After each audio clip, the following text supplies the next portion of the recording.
Halo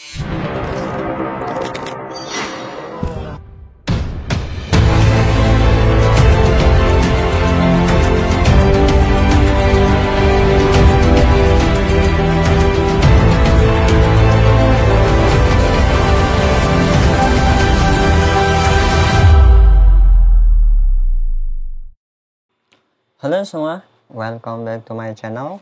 Jadi kali ini kita akan membahas kembali ke tips and tricks Doomsday Last Survival.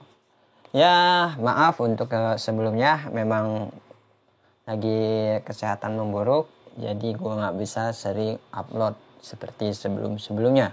Tapi gue usahakan sekarang ya upload lagi.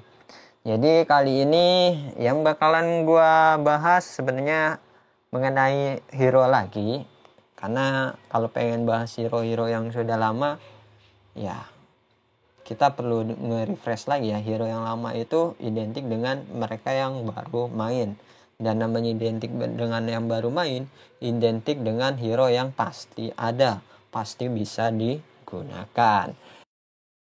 Tapi sebelum kita bahas itu, ada yang sedikit gue pengen komentari, utamanya di event yang baru.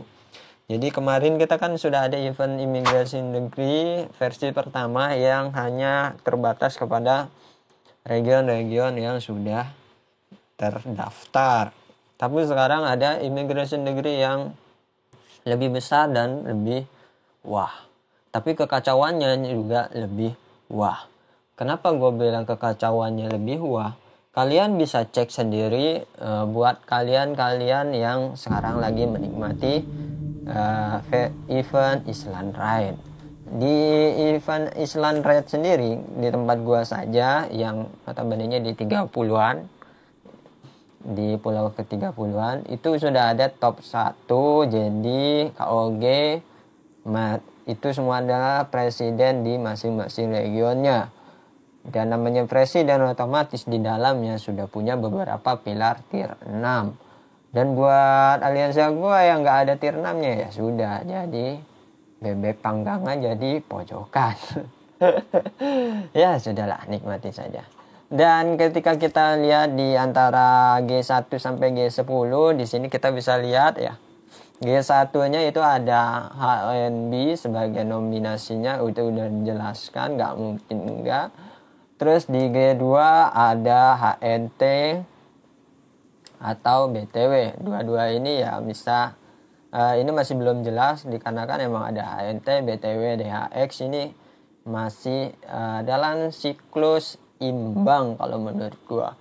Nggak bisa dibilang yang benar-benar mendominasi.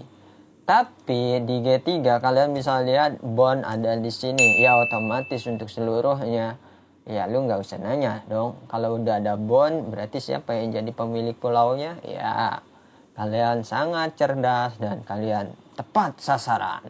Karena kalau misalkan pengen yang imba, maksudnya yang nggak ketahuan mana yang bakalan jadi pemiliknya, minimal bond itu ketemunya kayak dengan RPG, HNT, ANCS, kayak gitu.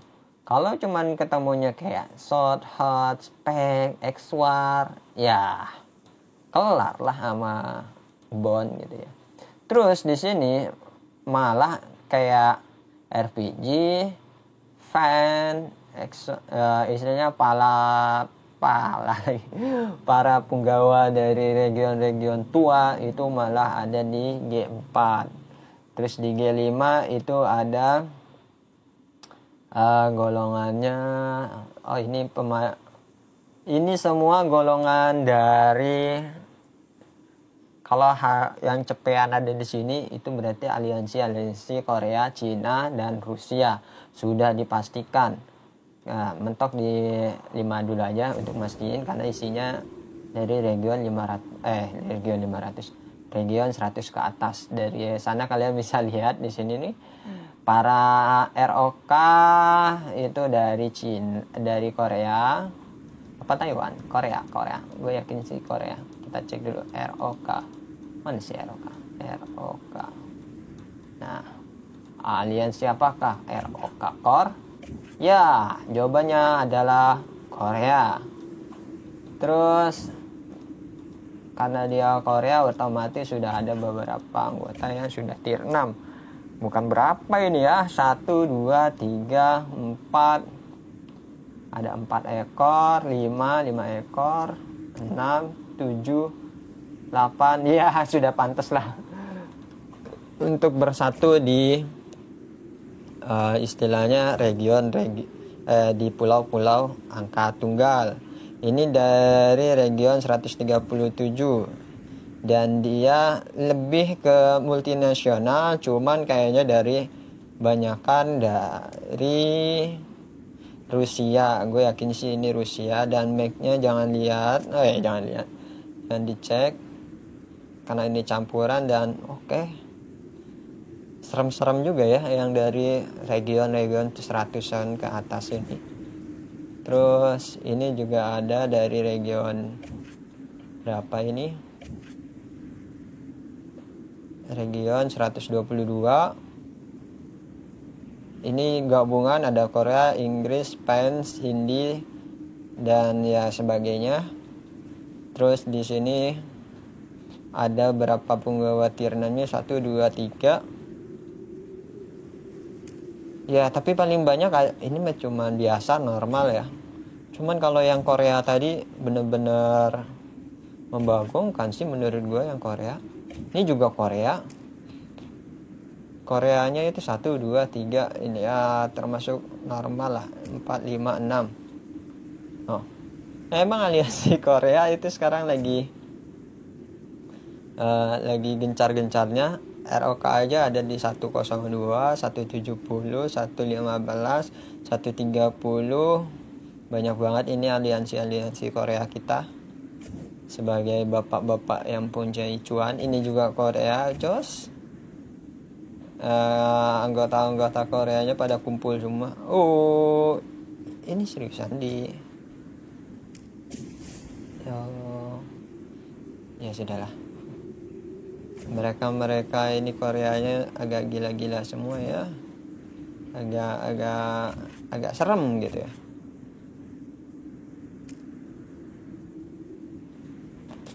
Ya, intinya aliansi Korea, Cina, Rusia, multinasional.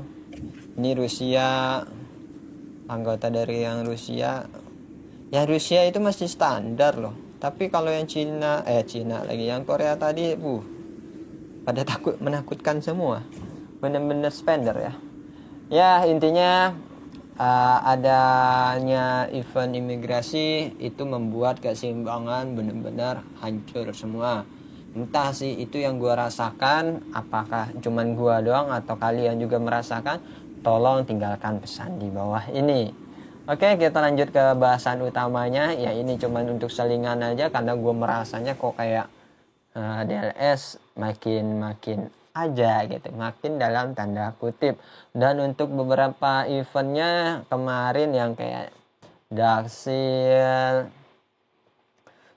itu gue agak kecewa karena kok cuma 3. Jadi kadang menimbulkan kayak 2 berkoalisi, 1 enggak dikeroyok, atau kebalikannya.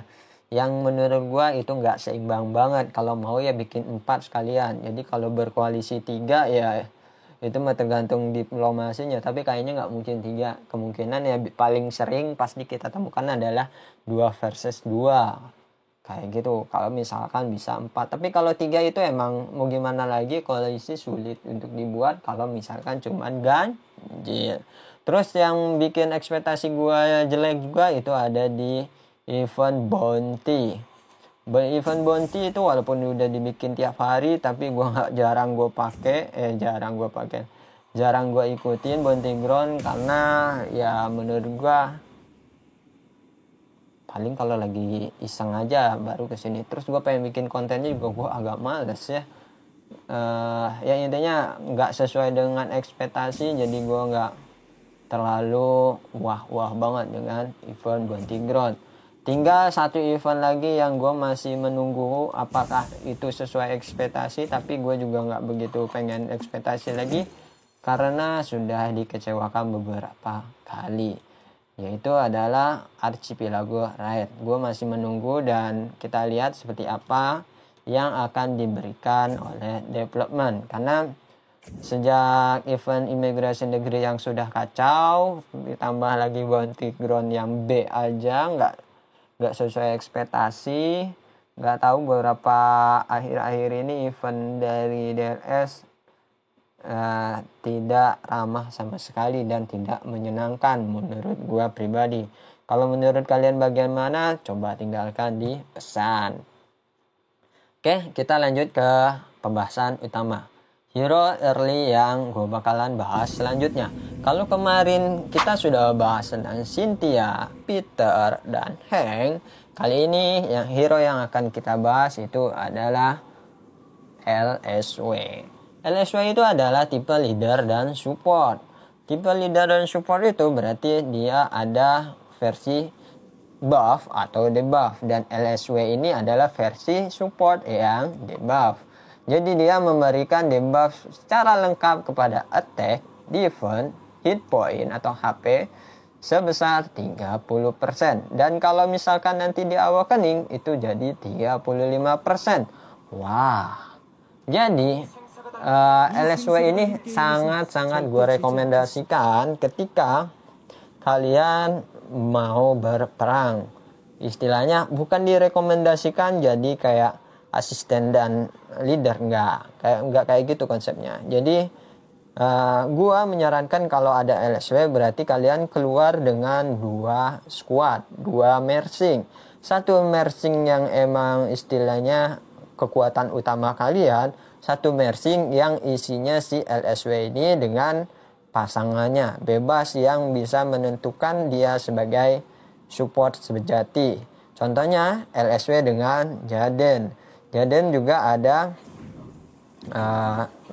skillnya yang untuk mengurangi defense. Jadi biar debuff dari LSW makin sakit. Jadi defense-nya makin anjlok. Kalau digabungkan dengan si Jaden ini, otomatis totalnya sudah 55% pengurangan defense. Dan kalau misalkan di attack dengan pasukan atau mersing kalian yang istilahnya terkuat kalian bisa bayangkan dong dari pertahanan musuh kalian yang lumayan keras awalnya, tapi langsung 55% dipotong karena kena debuff auto jadi lembek. Ya walaupun gak lembek-lembek banget tapi jadi lembek. Itu gunanya kalau LSW Jaden. Jadi LSW sama Jaden ini kan hero yang di awal dan pasti kalian nanti akan dapat juga. Beda dengan hero-hero yang lain.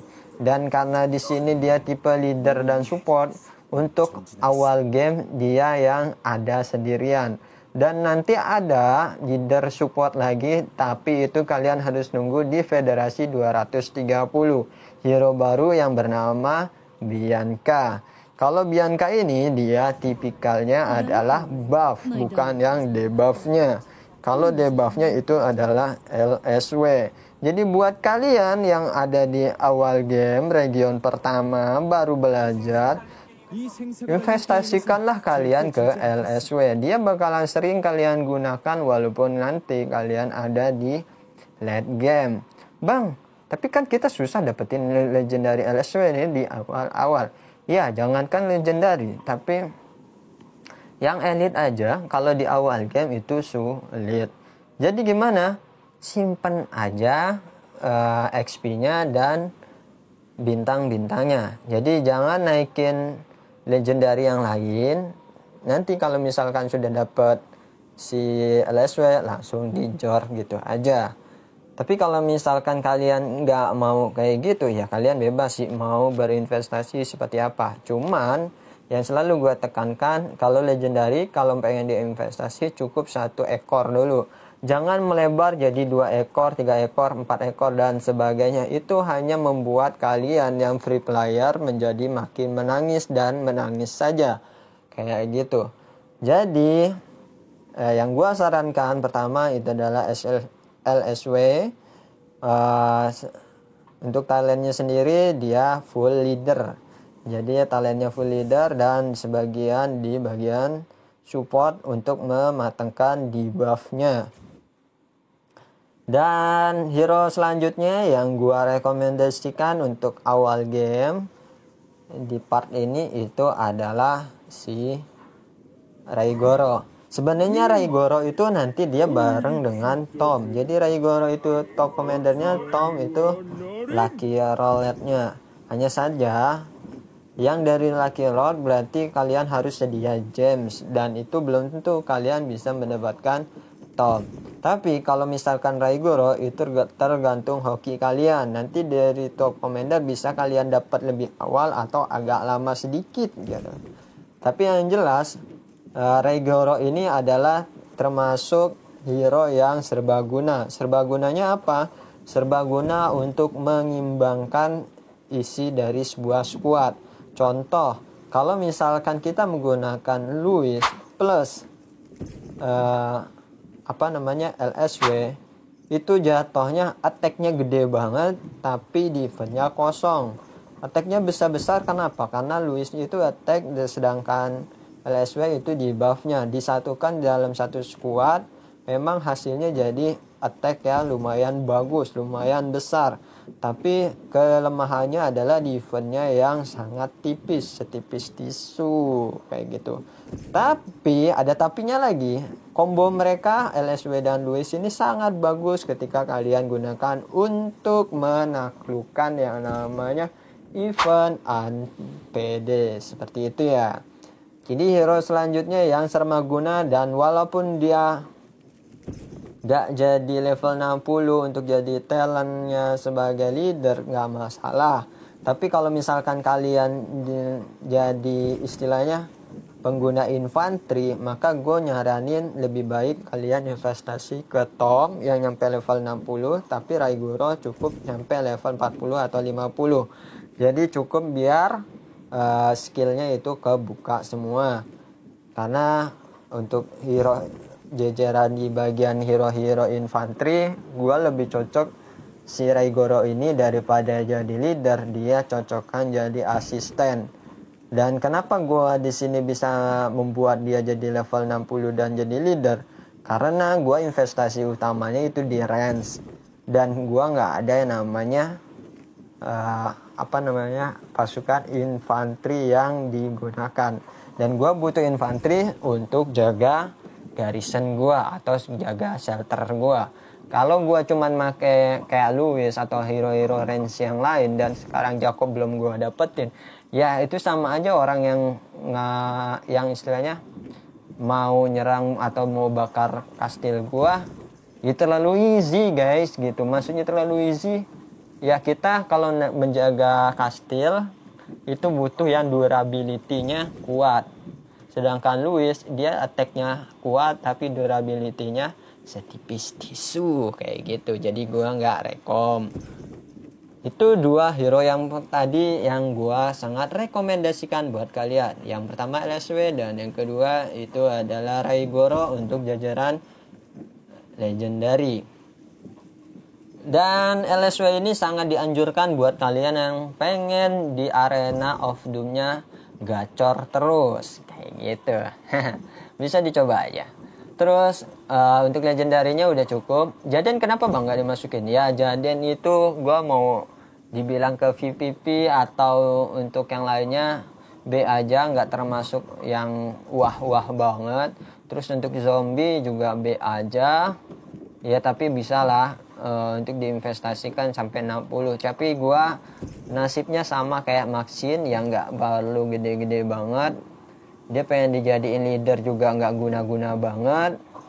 Jadi ya sudah cukup sampai asisten saja seperti itu. Makanya gua nggak mau bahas si Jaden karena tingkat kegunaannya menurut gua sebagai leader hampir nol besar. Ya zombie buat apa sih gitu ya. Memang mungkin ada ya pendapat yang lain tentang Jaden, ya silahkan tinggalkan di pesan saja. Oke, seperti itu. Dan selanjutnya itu adalah untuk hero elite-nya itu ada Akemi, dan dia sangat gua anjurkan. Karena kalau misalkan kalian Akemi itu ada di arena untuk awal game atau early game, arena yang ada Akemi itu otomatis jadi ratu dalam Arena of Doom. Ketika ada alchemy, apalagi alchemy-nya versi awakening dan ada di arena, gua yakin dan gua jamin lu bakalan tetap gacor terus. Intinya kalau komposisinya nanti cukup 2 infanteri di depan dan 2 rangers di belakang. Dan utamakan ada LSW dan alchemy yang sudah awakening. Dan jangan lupa Liam itu nggak bagus-bagus banget. Karena ya B aja. Jadi gue nggak nyaranin Liam di awakening lebih awal. Daripada Liam, kalau kalian emang gabut banget awakeningin Peggy aja. Lumayan ada buff konstruksi sebesar 10%. Dan untuk yang gue saranin awakening untuk grupnya elite itu ada di alchemy. Karena mulai dari serangan, untuk zombie, terus untuk di arena, semuanya tingkatannya wahid semua untuk yang alchemy. Dan bang, gak di compare dengan siapa? Yang di sini tuh lupa. Di compare sama Jina bang. Jina itu cuman satu arah, cuman satu titik, single target. Dan kalau single target ya bagus sih kalau emang PvP, tapi kan kegunaan di arena juga kurang. Kita kan butuhnya yang PvP arena juga gitu, biar 2 sekaligus, nggak usah banyak-banyak. Makanya gue lebih rekomendatin alchemy yang di awakening duluan. Tapi kan bang sulit dapetinnya, ya nggak apa-apa sulit, kalian bisa menyimpannya, menyimpan fragmennya dulu, ditabung sedikit demi sedikit sambil berinvestasi dengan hero-hero yang lain yang kalian dapatkan lebih awal, walaupun tidak secara maksimal. Jadi investasikan aja cukup sampai level 10 atau 20. Level 30 di awal game nanti saja buat hero-hero seperti tadi LSW, Raigoro atau Akemi. Atau satu lagi yang gue rekomendasikan juga itu ada di hero untuk yang normal biasanya ya. Itu ada di John Sunderland. Dia sebagai pengganti Peter di awal game. Jadi cocok untuk kalian yang mau bakar-bakar. Karena di sini ada faktor peluang istilahnya menyembuhkan target di skill keduanya. Dan juga di keseluruhannya dia fokus ke bagian rally dan pengepungan dan pembakaran. Jadi memang ini sebagai alternatif hero legendary yaitu si Peter dan Hank ini cukup jika kalian misalkan awal-awal mau ngebakar shelter orang. Tapi gue gak saranin karena tujuan utama di awal game bukan untuk semakin banyak power yang akan kalian tunjukkan ke kawan atau teman kalian atau musuh kalian. Tapi tujuan utamanya adalah menaikkan sampai ke shelter Haki 25. Itu adalah titik awal sebelum kalian akan memulai perang besar dalam game. Dan semua game yang bertipe RTS. Seperti itu. Jadi kalau udah dikelompokkan seperti ini, yang benar-benar gue rekomendasikan kalau dari grup ini itu adalah yang pertama LSW. Karena emang benar-benar dia bakalan kalian selalu gunakan sampai akhir.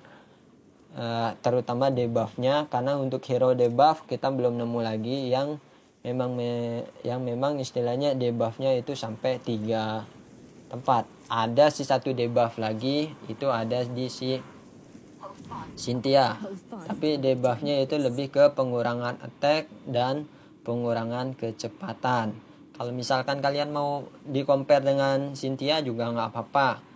Intinya untuk compare-nya LSW, untuk jadi tukang debuff yang baik, kalian bisa campur LSW itu dengan Cynthia atau dengan si Jaden. Kayak gitu ya.